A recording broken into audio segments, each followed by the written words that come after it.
A young woman, Gwenda Reed, moves into Hillside Cottage, only to see a woman strangled in its shadowy hallway.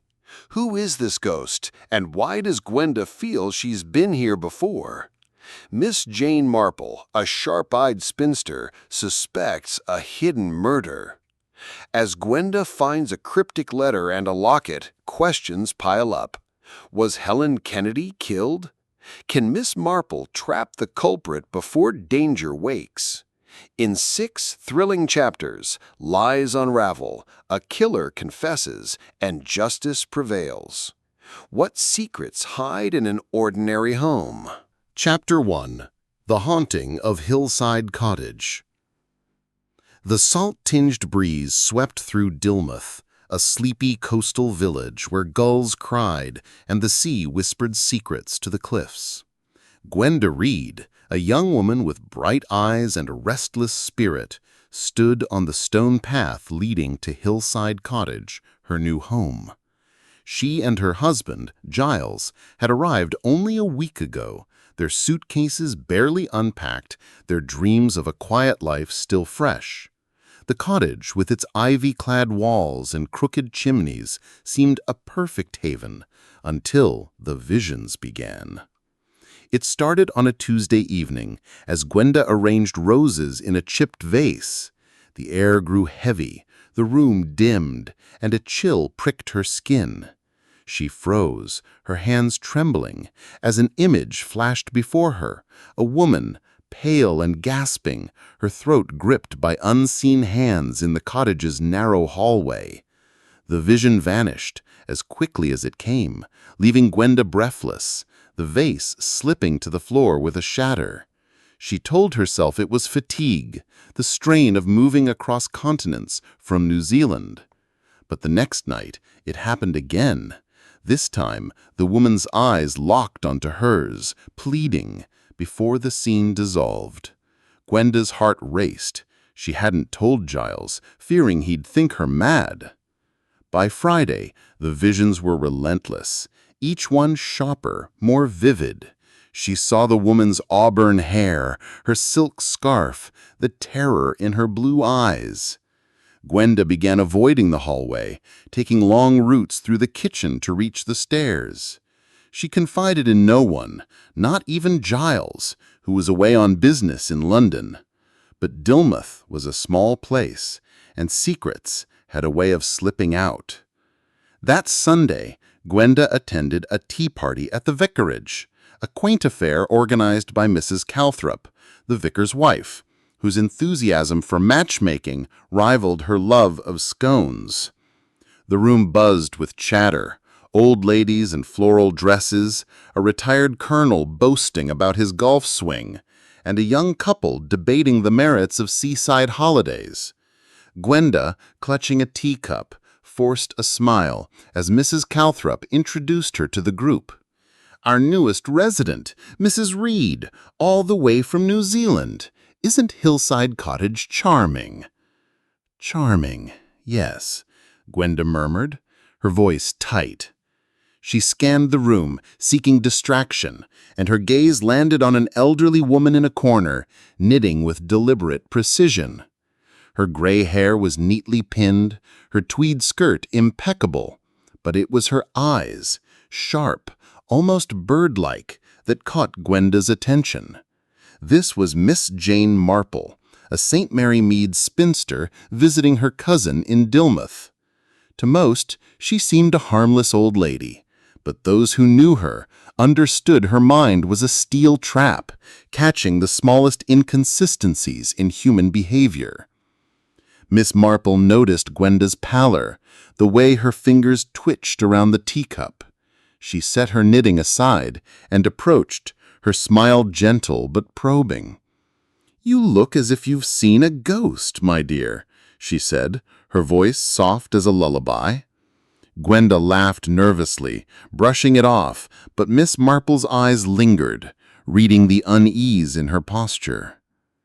The conversation drifted to village gossip. Mrs. Calthrop's tales of a runaway dog, the Colonel's complaints about modern youth. Gwenda, desperate to shake her thoughts, mentioned Hillside Cottage's odd quirks, creaky floors, a stubborn window, and, almost as an afterthought, "It's silly, but I keep imagining things in the hallway, like memories that aren't mine." The room chuckled, but Miss Marple's needles paused, her head tilting slightly. "Imagining things?" Miss Marple asked, her tone light but laced with curiosity. "Houses do hold memories, don't they? Especially old ones like yours." Gwenda hesitated, then nodded. "It's nothing, really. Just odd dreams." She changed the subject, but Miss Marple's interest was piqued. She knew the difference between dreams and something deeper, something rooted in truth. By the time the tea party ended, she'd resolved to visit Hillside Cottage herself. The next morning, Miss Marple appeared at Gwenda's door, a basket of homemade jams in hand. "A welcome gift," she said, her smile disarming. Gwenda, surprised but grateful for company, invited her in. The cottage was cozy, with low ceilings and sunlit windows, but the hallway felt oppressive, its dark paneling swallowing the light. Miss Marple noticed Gwenda's glance towards it, her step faltering. Over tea, Miss Marple steered the conversation with the skill of a conductor. "You mentioned New Zealand, my dear. Have you always lived there?" Gwenda shared her story. Born in England, raised in New Zealand after her mother's death, now returned to start anew with Giles. Miss Marple listened, her questions gentle but precise. "And Dilmouth, have you family here?" "Not that I know," Gwenda said, frowning, "though it feels familiar, like I've been here before." Her voice wavered, and Miss Marple's eyes sharpened, though her expression remained serene. "Familiarity can be a trick of the mind," Miss Marple said, stirring her tea. "Or perhaps you visited as a child. Memory is such a curious thing." She paused, then added, "Have you considered keeping a journal? Writing down these feelings might clarify them." Gwenda blinked, surprised by the suggestion. "A journal? I suppose I could try." She didn't mention the visions outright, but Miss Marple's calm presence made her feel less alone. As they chatted, Miss Marple's gaze wandered, noting the cottage's details. The worn rug, the brass doorknobs, the faint outline of a patched wall in the hallway. She wondered what secrets those walls held. After Miss Marple left, Gwenda felt a spark of resolve. She found a leather-bound notebook in a drawer and began writing, describing the visions in detail. The woman's scarf, the strangled gasp, the flickering gaslight. Each word felt like unearthing a buried truth. That evening, alone in the cottage, she wandered into the attic, seeking distraction. The space was cluttered with dusty trunks and cobwebbed beams. In one corner, she found a child's rocking horse, its paint chipped but oddly familiar. Her fingers brushed its mane, and a memory stirred. Not a vision, but a real one. She saw herself, small and giggling, riding that horse while a woman sang a lullaby. Heart pounding, Gwenda rummaged through the attic, pulling out a trunk labeled Miscellaneous. Inside were old linens, a cracked mirror, and, tucked beneath a shawl, a photograph in a tarnished frame. It showed a family, man, woman, and a toddler standing before Hillside Cottage. The woman's auburn hair and silk scarf matched the figure in her visions. On the back, in faded ink, was written, "Dilmouth, 1927. Us." Gwenda's breath caught. She was the toddler in the photo, barely 2 years old. She had lived here, in this very house, before being sent to New Zealand. The realization hit like a wave. Her visions weren't dreams, they were memories, locked away for nearly 2 decades. But who was the woman, and why did Gwenda see her dying? Meanwhile, Miss Marple sat in her cousin's parlor, her knitting needles clicking rhythmically. She hadn't pressed Gwenda for details, but the girl's unease was palpable, her connection to the cottage too strong to be a coincidence. Miss Marple recalled a story from St. Mary Mead, where a young woman's nightmares revealed a crime long buried. "People are so very predictable," she murmured to herself, her mind already weaving a theory. Gwenda's vision suggested trauma, perhaps witnessed as a child, and Hillside Cottage, with its air of quiet menace, was no stranger to secrets. She resolved to dig deeper, but subtly, as was her way. The next day she visited the local library, ostensibly to borrow a gardening book. While there, she chatted with the librarian, a chatty woman with a penchant for village lore. "Hillside Cottage," the librarian said, adjusting her glasses. "Oh, it's had its share of stories. A family lived there years ago. Tragedy, some say. The wife disappeared, and the husband left soon after. Took their little girl abroad, I think." Miss Marple paused. "Disappeared? How curious. Was there ever talk of foul play?" The librarian leaned in, her voice dropping. "Nothing proven, but tongues wagged. The wife was spirited, you see. Some thought she ran off with a lover. Others, well, they wondered if she ever left at all." Miss Marple thanked her, her mind racing. A disappearance, a child sent away, and now Gwenda's visions. It was no coincidence. She decided to keep a close eye on Gwenda, sensing the girl was on the cusp of uncovering something dangerous. But for now, she'd play the part of the kindly spinster, offering jam and advice, while her mind worked like a detective's notebook. Back at Hillside Cottage, Gwenda clutched the photograph, her mind a whirl of questions. She didn't know who to trust with this discovery, but Miss Marple's calm voice echoed in her thoughts. The old woman's suggestion to keep a journal had already led to this breakthrough. Perhaps there was more to her than met the eye. As night fell, Gwenda lit a candle, too unsettled to sleep. The hallway seemed to pulse with shadows, as if daring her to uncover its truth. She wrote in her journal, "Who was she, and why do I see her dying?" In her cousin's guest room, Miss Marple sat by the window, watching the moon over Dilmouth's cliffs. She thought of Gwenda, alone in that cottage, and felt a pang of protectiveness. "A sleeping murder," she whispered, the phrase coming unbidden. It fit too well. A crime buried in time, now stirring awake. She'd help Gwenda unravel it, but carefully, for murderers, even dormant ones, could still strike. With a final click of her needles, she settled in for the night. Chapter 2. Whispers from the Past. The morning sun spilled through the lace curtains of Hillside Cottage, casting delicate patterns on the parlor floor, but Gwenda Reed felt no warmth. Her discovery of the old photograph, proof she'd lived in this house as a toddler, had left her restless, her sleep fractured by dreams of a woman's voice singing a haunting lullaby. The journal Miss Marple suggested lay open on the table, its pages now filled with fragments. Auburn hair, silk scarf, a man's voice low and urgent, the name Helen.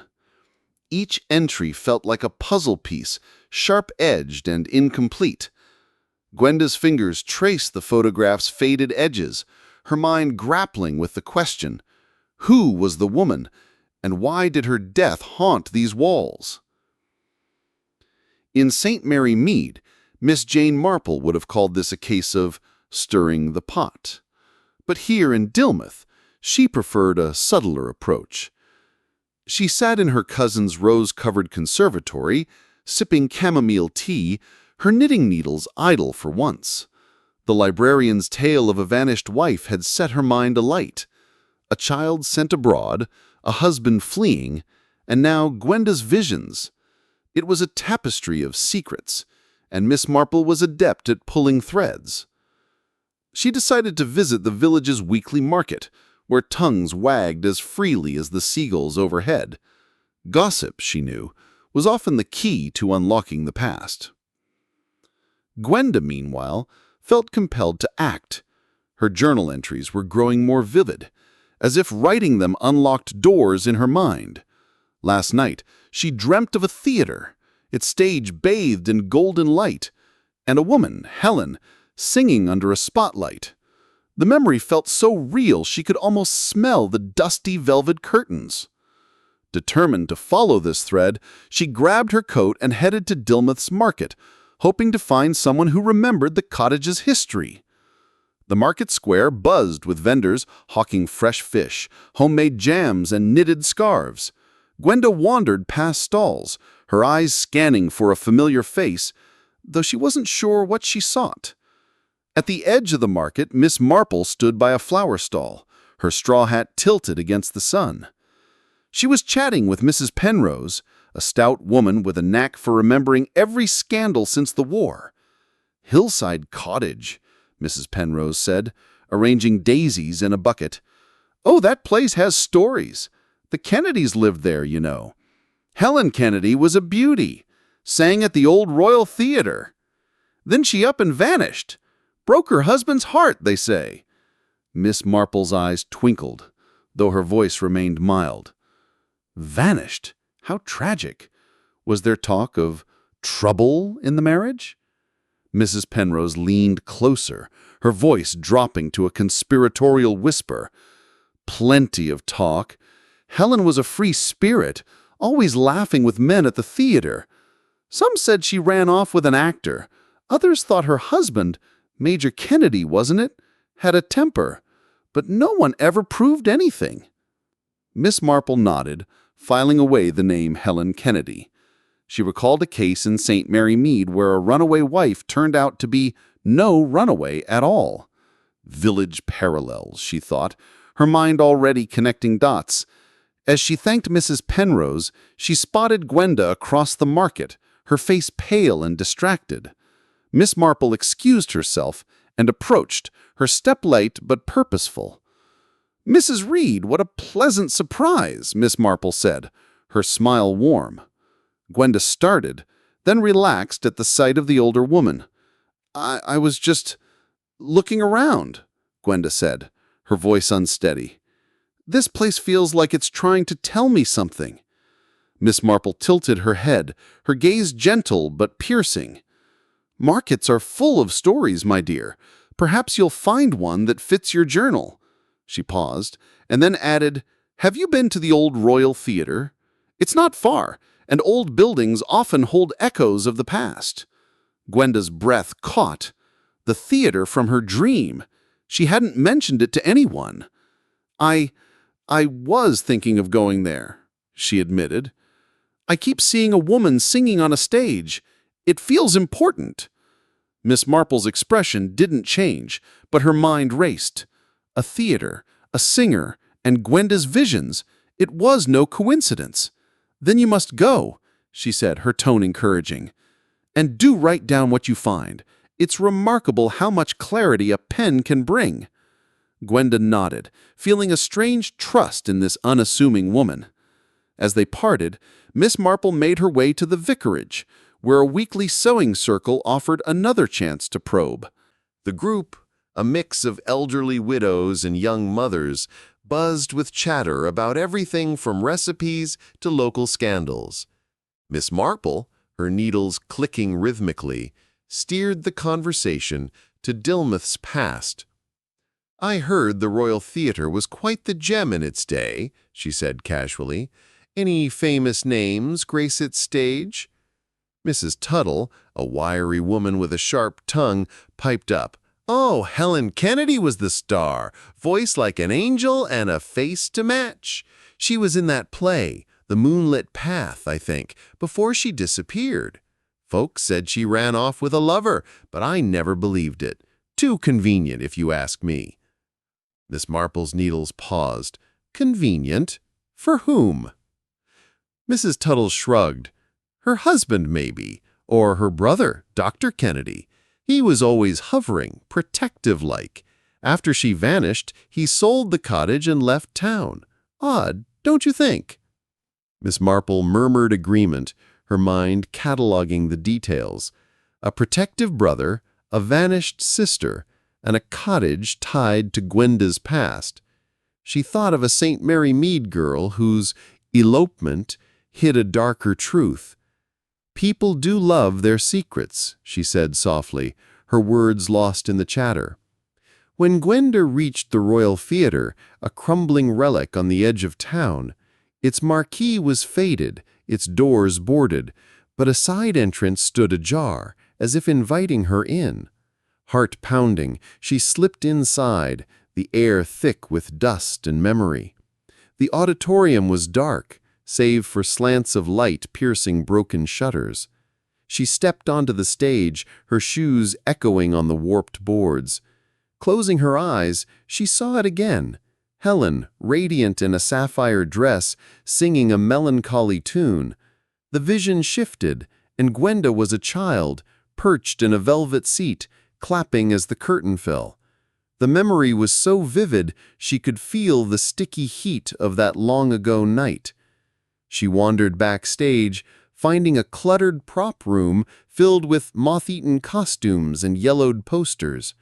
One caught her eye. The Moonlit Path, starring Helen Kennedy, dated July 14th, 1927. Her hands trembled as she touched it. This was no dream. She had been here, watching Helen perform. But why did the memory feel so heavy, so tinged with dread? As Gwenda left the theater, a voice startled her. "You shouldn't be in here, miss." An old man, his face weathered like the cliffs, stood in the doorway. He introduced himself as Tom, the caretaker. "Place is fallen apart. What's a young thing like you poking around?" I used to come here as a child," she said, clutching the poster. "Do you remember Helen Kennedy?" Tom's eyes narrowed, then softened. "Aye. Helen, lovely lass, voice like a lark. Disappeared after her last show, broke a lot of hearts." He hesitated, then added, "Her brother, Dr. Kennedy, was here that night. Looked furious when she took her bows. Never saw him again after that." Gwenda's pulse quickened. A brother, angry on the night Helen vanished. She thanked Tom and hurried home, the poster tucked under her arm. At Hillside Cottage, she added it to her journal, writing furiously, "Helen Kennedy, the theater, her brother. What happened that night?"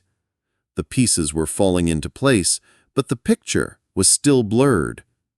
That evening, Miss Marple visited the Dilmouth Historical Society, a musty room above the post office.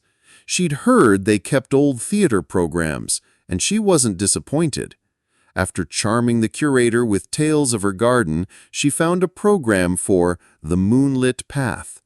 It listed Helen Kennedy as the lead, with a note, "Final performance, July 14th, 1927. A photograph showed Helen, her auburn hair glowing, her smile radiant. Miss Marple's heart quickened. This was the woman Gwenda saw in her visions, she was sure of it. She also found a clipping tucked inside the program, a brief article about Helen's disappearance. It mentioned her brother, Dr. James Kennedy, who claimed she eloped with an unknown man. The police found no evidence of foul play, and the case was closed. Miss Marple's lips pursed. "Elopement," she murmured. "How very tidy." She knew from experience that tidy stories often hid messy truths. Back at the cottage, Gwenda sat by the fire, the poster and photograph side by side. The lullaby from her dreams echoed in her mind, its melody intertwining with the theater's golden light.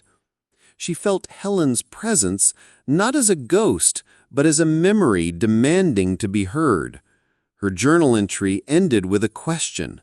Was Helen murdered here, and did I see it? Miss Marple, meanwhile, returned to her cousin's house, her mind buzzing. She sat by the fire, her knitting untouched, and thought of Gwenda, alone with her discoveries.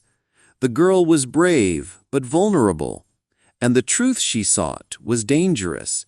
Miss Marple knew she must guide her, but gently, like a shepherd nudging a lamb. Tomorrow, She'd suggest Gwenda talk to someone who knew the Kennedys, a maid perhaps, or a neighbor. Every village had its watchers, and Dilmouth was no exception. As the moon rose over the cliffs, both women felt the weight of the past pressing closer. Gwenda, clutching her journal, resolved to find Helen's story no matter the cost. Miss Marple, gazing at the stars, knew the truth was near, but it would take all her cunning to bring it to light without breaking Gwenda's fragile courage. The cottage, silent but watchful, held its secrets tight, waiting for the next thread to unravel. Chapter 3. The Shadow of Suspicion. The fog rolled in from Dilmouth's cliffs, cloaking Hillside Cottage in a damp, ghostly shroud. Gwenda Reed sat at the kitchen table, her journal open, the poster from the Royal Theatre pinned to the wall like a talisman. The name Helen Kennedy was now a fixation, her auburn hair and sapphire dress haunting Gwenda's every thought. The caretaker's words about Dr. James Kennedy, Helen's brother, lingered like a sour note, furious on the night she vanished. Gwenda's latest journal entry was a scrawl of urgency. Was he there when she died?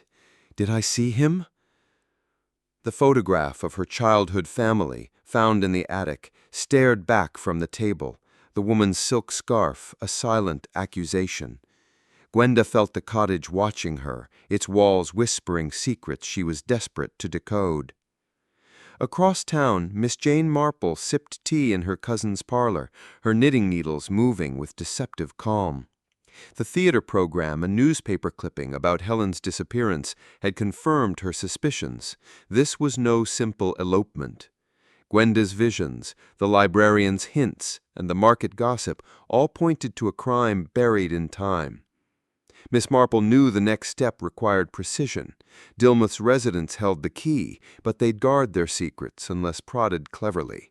She recalled a St. Mary Mead case where a maid's offhand remark cracked a murder wide open. Servants see everything, she mused, deciding to seek out someone who worked at Hillside Cottage in 1927. Gwenda, restless and unable to wait for Giles's return from London, decided to act. The theater caretaker's mention of Dr. Kennedy's anger gnawed at her. She needed to know more about the Kennedys, and the village's older residents were her best bet. She remembered Mrs. Calthrop, the vicar's wife, mentioning a former maid named Lily Kimball, who now lived on the outskirts of Dilmouth. Gwenda grabbed her scarf, avoiding the hallway where Helen's ghost seemed to linger, and set out for Lily's cottage, a squat stone house nestled among gnarled apple trees. Lily, now in her 60s, opened the door with a wary squint. Her hands, rough from years of scrubbing floors, clutched a dish rag. "Mrs. Reed, is it, from Hillside Cottage?" she asked, her voice thick with the local burr. Gwenda nodded, offering a jar of honey as a pretext for the visit. "I'm settling in, and I heard you worked there years ago. I'd love to know about the house's history." Lily hesitated, then invited her in. The cottage smelled of lavender and coal, its walls adorned with faded photographs of Dilmouth's heyday. Over tea, Lily warmed to the topic. "I was parlor maid for the Kennedys in 26 and 27. Lovely folk at first. Mrs. Helen, oh, she was a vision.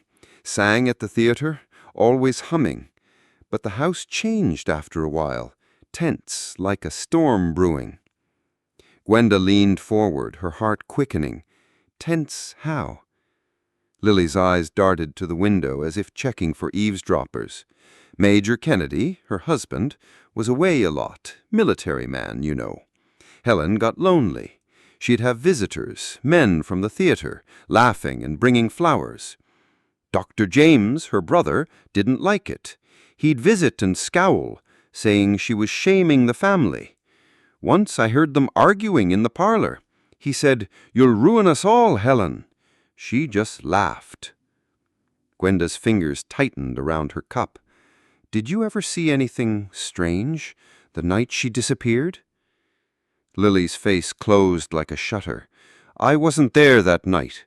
Left early, my mother was ill, but I heard things later. Folks said Helen ran off with a lover, but I never believed it. She loved that little girl of hers too much to leave her."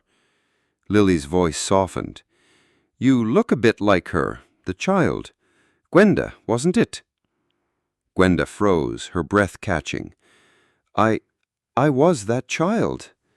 I lived there until I was 2. She hadn't meant to reveal so much, but Lily's words unlocked something raw. "I keep seeing things, memories maybe. Helen in the hallway, in trouble." Lily's eyes widened and she set her cup down with a clatter. "Lord have mercy! You'd best be careful, miss. Some secrets don't like being dug up." She stood abruptly, signaling the visit's end, but as she left, Lily added, "Check the fireplace in the study. I hid a letter there once for Helen. Never saw her read it."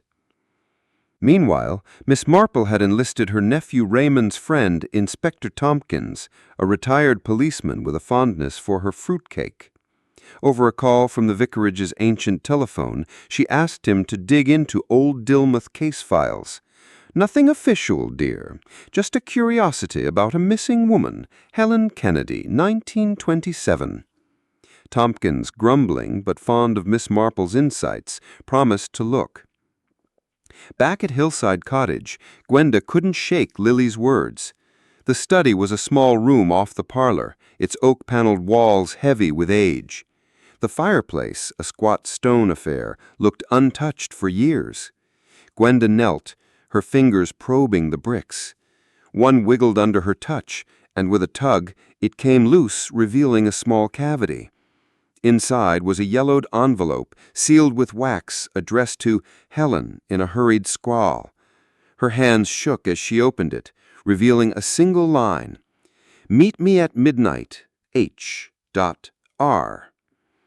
Gwenda's mind raced. R? Who was R? A lover? The man Lily mentioned? The letter felt like a key, but to what lock?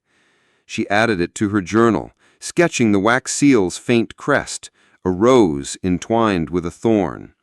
The cottage seemed to hum around her, as if approving her find. She resolved to show the letter to Miss Marple, whose calm presence felt like an anchor in this storm of memory. Miss Marple, meanwhile, was at the village hall attending a lecture on local history. She'd learned it would cover Dilmouth's theatrical past, a perfect excuse to probe further. The speaker, a bespectacled professor named Mr. Elton, waxed poetic about the Royal Theatre's glory days. During the tea break, Miss Marple approached him, her demeanor all fluttery innocence. "Such a fascinating talk. I heard Helen Kennedy was a star there. Do you know what became of her?" Mr. Elton adjusted his glasses, pleased by her interest. "Helen Kennedy? A tragic figure. Her last performance was spellbinding, The Moonlit Path. Then she vanished. The papers said she eloped with a man, but I've always wondered. Her brother, Dr. Kennedy, was at that final show, looking like thunder. I was a boy then, sneaking into the balcony, never forgot his face." Miss Marple's smile hid her racing thoughts, another witness to Dr. Kennedy's anger. She pressed gently. "Was there anyone else close to her? A friend, perhaps?" Elton frowned. "There was a stagehand, Robert Lane. Bit of a rogue, always hovering around Helen. Some said they were sweet on each other. He left town soon after she did." Robert Lane. R. Miss Marple's mind snagged on the name. A lover, perhaps, or a red herring. She thanked Mr. Elton and made a mental note to ask Tompkins about Lane. As she left the hall, the fog thickened, wrapping Dilmouth in secrecy. She felt the case tightening, like a knot ready to unravel. That evening, Gwenda sat in the study, the letter in her lap. The cottage felt alive, its creaks and groans like a conversation. She tried to recall more of that night in 1927, but her memories were fragments. A lullaby, a man's shadow, Helen's scarf. Exhausted, she fell asleep in the armchair, dreaming of a midnight meeting gone wrong, a rose-thorn crest glinting in moonlight. Miss Marple, back at her cousin's, received a call from Inspector Tompkins.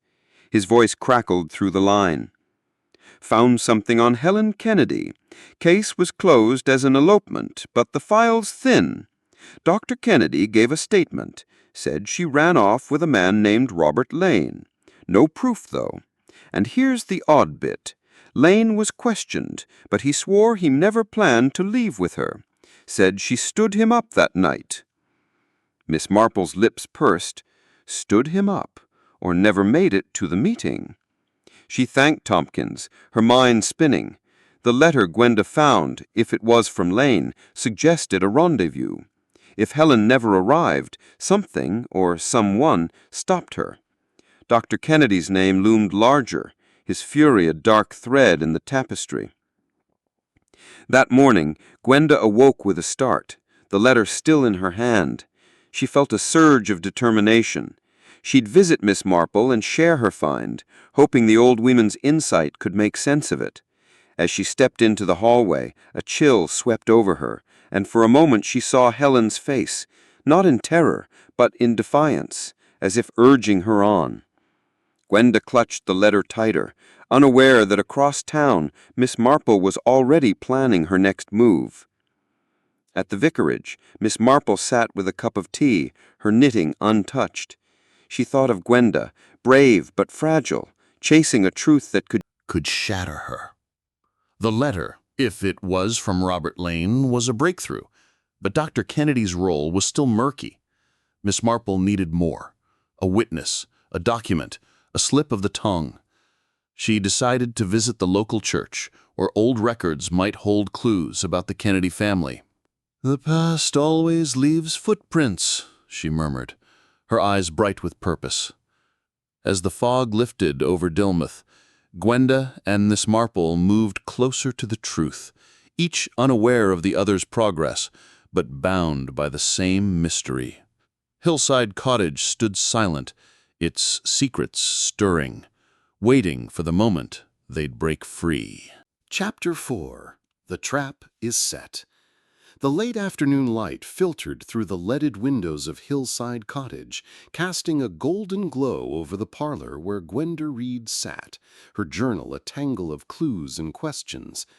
The letter she'd found behind the fireplace brick, "Meet me at midnight, H-R," lay on the table, its cryptic message burning in her mind. The rose-thorn crest on the wax seal felt like a taunt, a puzzle piece that refused to fit. Her memories of Helen Kennedy, the auburn-haired singer, grew sharper with each passing day. A lullaby, a shadowed figure, a flash of violence in the hallway. Gwenda was certain now. Helen had been murdered here, and Dr. James Kennedy, her brother, was entangled in the mystery. But how to prove it? The answer felt tantalizingly close, yet maddeningly out of reach. In the heart of Dilmouth, Miss Jane Marple was weaving a plan as delicate as the lace shawl draped over her shoulders. She sat in the village tea shop, her eyes scanning the room over the rim of her cup. The revelations from Inspector Tompkins about Robert Lane, the stagehand who swore Helen stood him up, and the market gossip about Dr. Kennedy's fury had tightened the web of suspicion. Miss Marple knew the truth lay in human nature. People betrayed themselves in the smallest gestures, the faintest hesitations. To catch a killer, she needed to bring the past into the present, to stir reactions that would reveal guilt. "A little gathering," she murmured to herself, "where memories are prodded and secrets slip out." Gwenda, meanwhile, felt the weight of her discoveries pressing her to act. The cottage seemed to hum with expectation, its creaks and groans urging her forward. She decided to visit Miss Marple, hoping the older woman's calm insight could make sense of the letter. As she stepped into the crisp September air, Dilmouth streets bustled with late-market shoppers, their chatter a stark contrast to the turmoil in her heart. She knocked on the door of Miss Marple's cousin's house, a tidy, whitewashed house with roses climbing the walls. Miss Marple welcomed her with a warm smile, ushering her into a cozy sitting room where a fire crackled. "Mrs. Reed, how lovely to see you," she said, her voice as soothing as chamomile. "Have you added to your journal?" Gwenda hesitated, then pulled the letter from her pocket. "I found this in the study fireplace. It's addressed to Helen, and I think it's from someone named Robert. It mentions a midnight meeting." She handed it over, her fingers trembling. "I think it's why she died." Miss Marple's eyes gleamed as she examined the letter, noting the elegant script and the rose-thorn crest. "How intriguing," she said, her tone light but her mind racing. Robert Lane, the stagehand who claimed Helen never showed. This letter suggested a plan interrupted. She handed it back, her expression serene. "You've done well, my dear. This is a thread worth pulling. But we must be careful. Old secrets can stir up trouble." Gwenda frowned, her frustration spilling over. "I need to know who did this to her. I see her every night, Miss Marple. She's begging me to find the truth." Miss Marple nodded, her gaze softening. "Then we shall find it, together. But truth requires patience and a touch of cunning." She paused, then added, "What if you hosted a small gathering at the cottage? Invite some of Dilmouth's older residents, those who knew the Kennedys. A nostalgic evening, perhaps, to share stories of the past. It might jog memories." Gwenda's eyes widened. "A dinner party? But what if the killer is still here?" Miss Marple's smile was reassuring. "All the better, my dear. People reveal themselves when they're off guard. I'll help you plan it, and I'll be there, just an old lady reminiscing." Her tone was mild, but her mind was already mapping the guest list. Dr. James Kennedy, now a retired physician living on Dilmouth's outskirts, Mr. Walter Fane, the lawyer who handled the Kennedys' affairs, and perhaps Mrs. Tuttle, the sewing circle gossip with a sharp memory. Gwenda agreed, though her stomach churned at the thought of inviting suspects into her home. She returned to Hillside Cottage, her resolve steeled. Over the next 2 days she sent handwritten invitations, her pen trembling as she addressed one to Dr. Kennedy. The thought of facing him, knowing he might have killed Helen, made her skin crawl. But Miss Marple's confidence buoyed her, and she began preparing the cottage, polishing silver and arranging flowers to mask the hallway's oppressive air. Miss Marple, meanwhile, had her own mission. She visited Dilmouth's chemist shop, a narrow store with shelves of glass bottles and a faint smell of antiseptic. The chemist, Mr. Hargrove, was a wiry man with a meticulous nature, perfect for Miss Marple's subtle probing. She entered under the guise of needing lavender oil for her rheumatism, her demeanor all fluttery confusion. "Oh, Mr. Hargrove, you must have seen so many prescriptions over the years," she said, peering at the shelves. "I suppose you knew the Kennedys back in the 20s? Dr. James Kennedy, wasn't he a regular?" Hargrove nodded, polishing a counter. "Aye, Dr. Kennedy was a good customer, always particular about his orders. I remember he once asked for a sedative, something rare, chloral hydrate, I think. Said it was for a patient with nerves. Odd, though, as he wasn't practicing much then." Miss Marple's heart quickened, though her face remained placid. "Chloral hydrate. How very interesting," she said, her voice mild.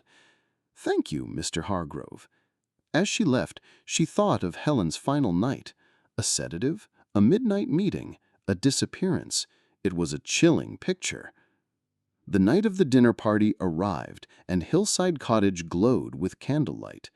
Gwenda had transformed the parlor into a warm and inviting space, with a crackling fire and a table set with crystal and linen. The guests arrived one by one. Mrs. Tuttle, her eyes bright with curiosity, Mr. Fane, a gaunt man with a lawyer's precision, and Dr. Kennedy, tall and imposing, his face lined with age, but his eyes sharp. Miss Marple arrived last, her shawl and hat giving her the air of a harmless guest.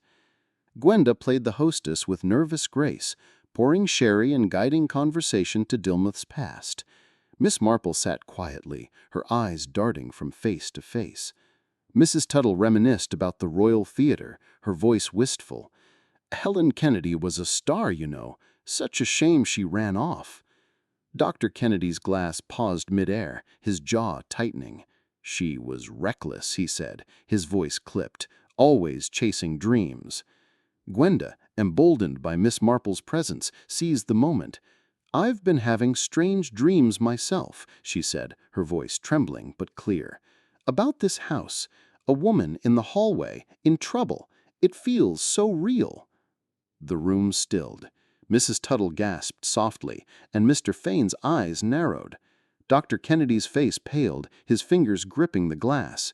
"Dreams are nonsense," he said sharply. "This house is old. It plays tricks on the mind." Miss Marple sipped her sherry, her gaze fixed on Kennedy. "Old houses do have memories," she said softly. "I once knew a girl in St. Mary Mead who dreamt of a crime she witnessed as a child. It turned out to be true." Her tone was casual, but her words landed like a stone in still water. Fane cleared his throat, his voice smooth. "Memories can be unreliable, Miss Marple. Legal records are clearer. I handled the Kennedys' affairs after Helen left. Everything was in order." Gwenda's heart pounded, but she pressed on. "I found something in the house, a letter to Helen about a midnight meeting. It had a rose-thorn crest." She watched their faces, hoping for a reaction. Dr. Kennedy's glass clinked against the table, his eyes dark. "Letters mean nothing. She had many admirers." Fame's smile was tight, and he changed the subject to local politics, but Miss Marple noted his unease. As the evening wound down, the guests left, their faces a mix of nostalgia and discomfort. Dr. Kennedy lingered at the door, his gaze lingering on Gwenda. "Be careful what you dig up, Mrs. Reed. Some things are best left alone." Gwenda shivered, but Miss Marple's calm nod steadied her. After the guests departed, Miss Marple lingered, helping Gwenda clear the table. "You did splendidly, my dear," she said. "Their reactions were most revealing." Gwenda's eyes were wide. Dr. Kennedy looked scared, and Fane was so quick to dismiss it. Miss Marple nodded. "Fear betrays guilt, and dismissal hides knowledge. That sedative, chloral hydrate, bothers me. We must learn more about Dr. Kennedy's movements that night." She paused, her eyes bright. "And that crest, it's a clue, I'm sure of it." As Gwenda locked the door, the cottage seemed to sigh, its secrets stirred by the evening's probing. Miss Marple walked home through the fog, her mind alight with possibilities. The trap had been set, and the guilty had flinched. Tomorrow she'd dig deeper, perhaps into Fane's legal records or Kennedy's old patients. The truth was close, and she'd guide Gwenda to it, step by careful step. Chapter 5. Unraveling the Alibi. The dawn broke over Dillmouth with a hesitant glow, as if the sun itself were wary of the secrets buried in Hillside Cottage. Gwenda Reed woke with a start, her dreams a jumble of Helen Kennedy's pleading eyes and the rose-thorn crest on the mysterious letter. The dinner party had left her rattled. Dr. James Kennedy's pale face and curt warning, Mr. Fane's evasive smoothness, and Miss Marple's quiet confidence lingered like echoes. The letter, hidden again behind the study's fireplace brick, felt like a ticking bomb. Gwenda's journal was now a lifeline, its pages filled with questions. Was Dr. Kennedy in the hallway that night? Did he use the sedative? Who is R? She needed answers, and Miss Marple's suggestion to probe further fueled her resolve. Across town, Miss Jane Marple sat in her cousin's garden, a shawl around her shoulders, her knitting untouched. The dinner party had been a success. Dr. Kennedy's reaction to Gwenda's mention of the letter was telling, and Mr. Fane's quick deflection suggested he knew more than he let on. The chemist's revelation about chloral hydrate had tightened her suspicions. Miss Marple knew from a St. Mary Mead case that alibis were often the weakest link in a murderer's armor. Dr. Kennedy had claimed to be in London the night Helen vanished, but alibis could be tested. She decided to send Gwenda on a practical errand while she pursued another angle, one that required her knack for coaxing truths from the unsuspecting. Gwenda, meanwhile, felt the cottage's walls closing in. The hallway with its dark paneling seemed to pulse with menace, as if Helen's ghost demanded justice. She couldn't wait for Miss Marple's next visit. She needed to act now. The letter's mention of a midnight meeting gnawed at her, and the caretaker's story about Dr. Kennedy's anger at the theater pointed to a motive. She decided to check the railway station's archives, hoping to find records of trains to London in 1927.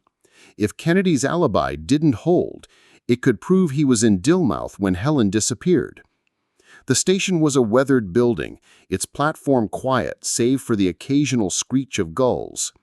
Inside, the ticket office doubled as a repository for old schedules, kept by Mr. Pritchard, a stooped man with a passion for railway history. Gwenda approached, her smile nervous but determined. "I'm researching Dilmouth's past," she said, clutching her notebook. "Do you have train schedules from 1927? July, specifically." Pritchard's eyes lit up. 1927! I've got just the thing. He shuffled to a back room, returning with a dusty ledger. "Here's the lot. London to Dilmouth and back. What are you looking for?" Gwenda hesitated, then said, "I'm curious about late-night trains, say after a theater show." She didn't mention Kennedy, but her pulse quickened as Pritchard flipped through the pages. 1927, he muttered. "Last train to London was 9:15 p.m. Nothing after that till morning. Theater folk often missed it and stayed over," he chuckled. "Made for some lively nights at the pub." Gwenda's heart sank and soared at once. If the last train left at 9:15, Kennedy couldn't have gone to London after Helen's final performance, as he'd claimed. "Are you sure?" she asked, her voice tight. Pritchard nodded. "Certain as the tides. That schedule's been the same for years." He pointed to a faded entry confirming the times. Gwenda scribbled it down, her mind racing. Kennedy's alibi was crumbling, but she needed more to tie him to the cottage that night. Meanwhile, Miss Marple was at Dilmouth's church, a stone edifice where the scent of wax and old hymnals hung heavy. She'd learned that church records often held overlooked details, baptisms, marriages, even visitors' logs. Posing as a genealogist tracing her cousin's family, she charmed the verger, a kindly man named Mr. Dobbs. "I'm curious about the Kennedys," she said, her voice all sweetness. "They lived at Hillside Cottage in the 20s, didn't they?" Dobbs nodded, leading her to a ledger in the vestry. "Aye, the Kennedys were regular here. Helen sang in the choir before she took to the theater. Her brother, Dr. James, was less devout, but he'd come for appearances." He flipped to 1927, pointing to a visitor's log. "Here's something. Dr. Kennedy signed in for a late service on July 14th. Odd that. He wasn't one for evening prayers." Miss Marple's eyes gleamed. July 14th, the night Helen vanished. "How late was the service?" she asked, her tone casual. "Ended at 10 p.m., Dobbs said. "I remember because the vicar complained about the late hour." Miss Marple thanked him, her mind clicking like a well-oiled lock. If Kennedy was at church until 10, he could have reached Hillside Cottage by midnight, the time of Helen's meeting with R. His alibi was looking thinner by the minute. Back at the cottage, Gwenda was restless, the railway schedule burning a hole in her journal. She paced the parlor, avoiding the hallway's gaze, when a knock startled her. It was Lily Kimball, the former maid, her face etched with worry. "I shouldn't be here," Lily said, glancing over her shoulder, "but after you came by, I remembered something. That night Helen disappeared, I saw Dr. Kennedy's car near the cottage when I left at 8. He wasn't supposed to be there. He told everyone he was in London." Gwenda's breath caught. "You're sure it was his car?" Lily nodded. "Black Bentley with a dented fender. I'd know it anywhere." She hesitated, then added, "I didn't tell the police back then. He was a doctor, respectable. I was just a maid." Her voice cracked, and she hurried away, leaving Gwenda stunned. The pieces were falling into place. No late train, Kennedy's car at the cottage, the sedative. Gwenda needed to tell Miss Marple, but first she wanted one more clue. The rose-thorn crest on the letter nagged at her. Perhaps it was a family emblem. She headed to the cottage's garden, where wild roses tangled along the fence. On a whim, she dug near the roots, her hands clawing through damp earth. Her fingers hit something hard, a small tarnished locket, its surface engraved with the same rose-thorn crest. Inside was a tiny photograph of Helen, her smile radiant, and the initials H and K etched on the back. Gwenda's heart pounded. The locket tied Helen to the letter, and perhaps to Kennedy. She clutched it, her resolve hardening. She'd show it to Miss Marple tomorrow, but this night she felt Helen's presence stronger than ever, as if the locket was a message from the grave. Miss Marple, meanwhile, had one more stop. The annual church bazaar, a lively affair with stalls of jams, knitted scarves, and homemade pies. She knew Dilmouth's gossips would be there, and she needed to probe Dr. Kennedy's past further. Wandering the stalls, she spotted Mrs. Grayson, a retired nurse who'd worked with Kennedy in the 20s.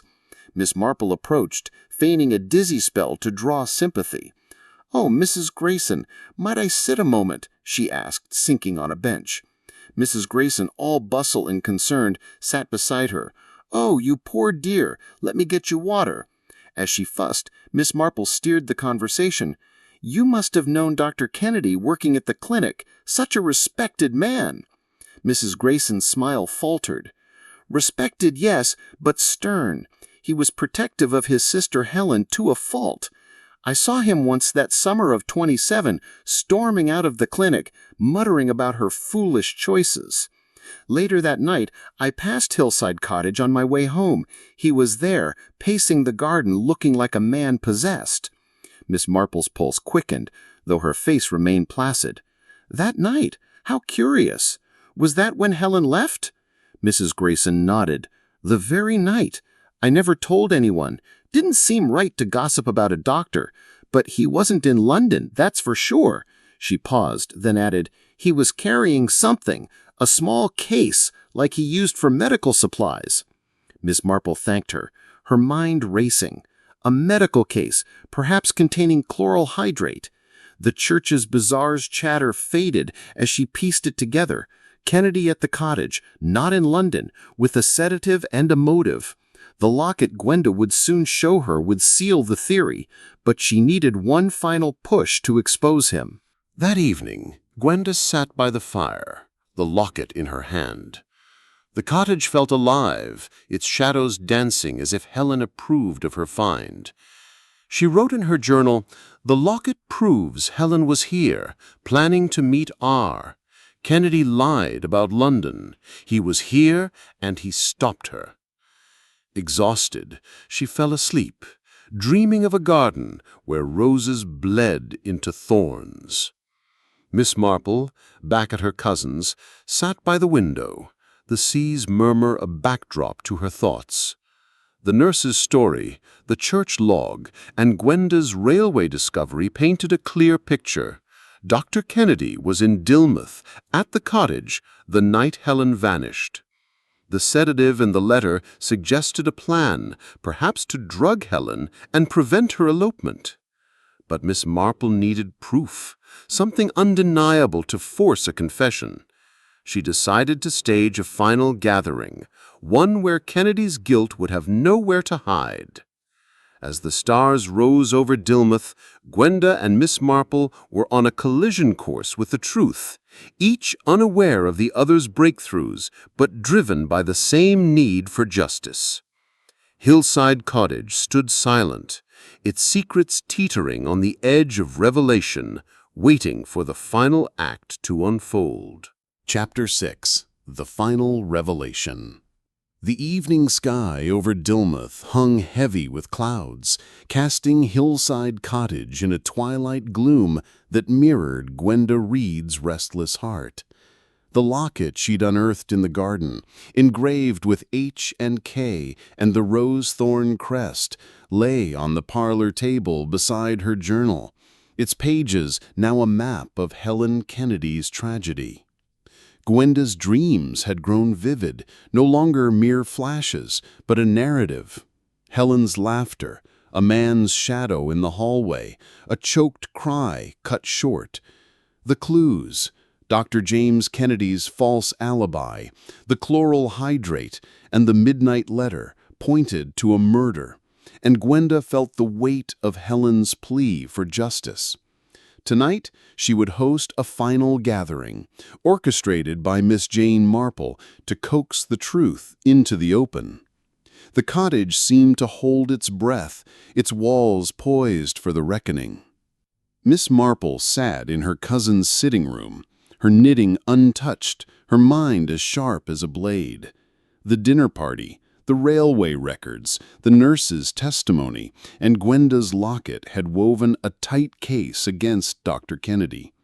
He'd been in Dilmouth, not London, the night Helen vanished, armed with a sedative and a motive, likely to stop her elopement with Robert Lane. Miss Marple knew from a St. Mary Mead case that guilt, when cornered, often betrayed itself in a glance or a falter. Tonight's reminiscence evening at Hillside Cottage would be her stage, and she would play her part with the precision of a chess master. Gwenda spent the day preparing, her hands trembling as she set out candelabras and polished glasses. The guest list was small, but deliberate. Dr. Kennedy, whose guarded eyes haunted her, Mr. Walter Fane, the lawyer whose smooth deflections hid something, Mrs. Tuttle, the gossip with a sharp memory, and Lily Kimball, the former maid who'd seen Kennedy's car that fateful night. Miss Marple had insisted on inviting Inspector Tompkins, her retired policeman friend, under the guise of a history enthusiast. Gwenda felt a mix of dread and hope. This evening could end her nightmares or unleash new ones. As dusk fell, Miss Marple arrived early, her shawl and hat giving her the air of a benign guest. She surveyed the parlor, noting the locket on the table and the letter tucked in Gwenda's journal. "You've done wonderfully, my dear," she said, her voice soft but steady. "Tonight, we let them talk. People reveal themselves when they think they're safe." Gwenda nodded, her throat tight. "What if he doesn't confess? What if he's dangerous?" Miss Marple's eyes twinkled, though her tone was grave. "He may be, but we have the advantage. Truth is a powerful weapon. Just follow my lead." She patted Gwenda's hand, her calm a lifeline in the storm. The guests arrived, their faces a mix of curiosity and unease. Mrs. Tuttle bustled in, her floral dress clashing with the somber mood. Mr. Fane entered with a stiff nod, his lawyer's composure intact. Lily Kimball hesitated at the door, her eyes darting nervously. Dr. Kennedy was last, his tall frame filling the doorway, his smile thin and forced. Inspector Tompkins, broad-shouldered and jovial, greeted everyone with a disarming grin, though his eyes missed nothing. Gwenda poured wine, her hands steady despite her racing pulse. The parlor glowed with candlelight, but the hallway beyond loomed dark, as if Helen watched from the shadows. Miss Marple steered the conversation with ease, starting with nostalgic tales of Dilmouth's past. "Such a charming village," she said, her voice light. "I imagine Hillside Cottage has seen its share of stories. Mrs. Tuttle, you knew the Kennedys, didn't you?" Mrs. Tuttle, eager for the spotlight, nodded. "Oh, yes. Helen was a darling, sang like a nightingale. Her disappearance broke everyone's hearts. They said she ran off with that stagehand, Robert Lane, but I always wondered." Dr. Kennedy's glass paused midair, his jaw tight. "She was impulsive," he said, his voice clipped, "always chasing dreams that led nowhere." Gwenda, emboldened by Miss Marple's nod, spoke up. "I've been finding things in the house that make me wonder, too. Like this." She lifted the locket, its rose-thorn crest glinting in the candlelight. "It belonged to Helen. I found it in the garden, with her picture inside."